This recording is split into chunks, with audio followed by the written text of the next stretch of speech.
ಸ್ನೇಹಿತರೆ, ರಾತ್ರಿ 2 ಗಂಟೆ ಯಾರೋ ಬಿಟ್ಟು ಹೋಗ್ಬಿಟ್ಟಿದ್ದಾರೆ ಆ್ಯಕ್ಚುಲಿ ಆ ನಾಯಿನ. ಸೊ ನಾವು ರೋಡಲ್ಲಿ ರೆಸ್ಕ್ಯೂ ಮಾಡ್ತಾ ಇದ್ದೀವಿ ಅದನ್ನು. ನಮ್ಮ ರಾಜು ಭಾಯ್ ರೆಸ್ಕ್ಯೂ ಮಾಡ್ತಾ ಇದ್ದಾರೆ ನೋಡಿ. ಅದು ಇನ್ನೂ ಬದುಕಿತ್ತು, ಆ್ಯಕ್ಚುಲಿ ಬದುಕಿದೆ ಅದು. ಸುಮಾರು ಟೈಮ್ ಒಂದು 2 ಗಂಟೆ ಆಗಿದೆ ನೋಡಿ.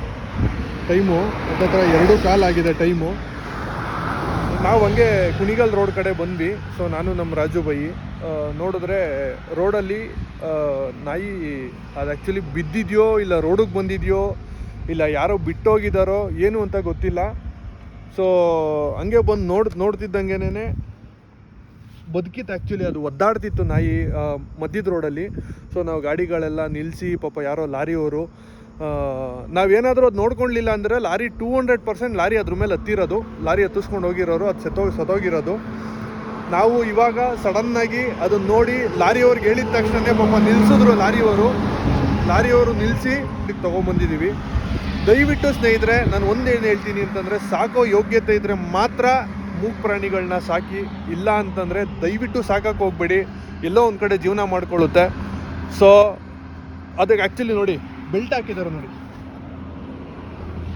ಬೆಲ್ಟ್ ಹಾಕಿದ್ದಾರೆ ಅಂತಂದಮೇಲೆ ಸಾಕಿದಾರಲ್ವಾ.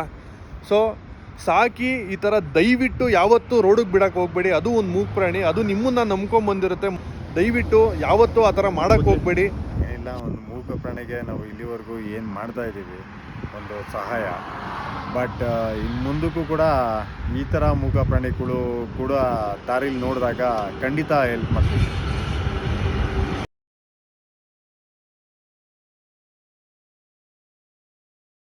ನೋಡಿ ಕಾಲಲ್ಲಿ ಏಟಾಗಿದೆ ಕುಚಿ ನೋಡಿ.